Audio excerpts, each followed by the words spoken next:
We've seen some Fiat 500s stripped out and powered up. We've seen others that were luxed out to the gills.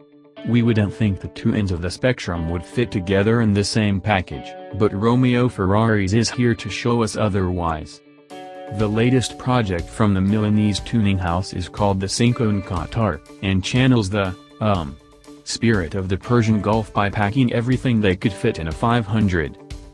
The widebody hatchback packs the Romeo Ferraris' upgraded 248 horsepower engine, custom variable exhaust, oversized brakes and adjustable Bilstein dampers to give it far sportier levels of performance. It's also blinged out inside with white and burgundy leather, gold trim, and deep piled carpeting.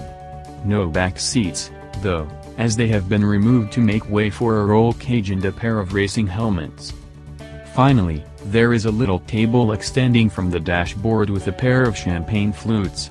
In a Muslim country, no less. But you can always use them for a non-alcohol drink, right?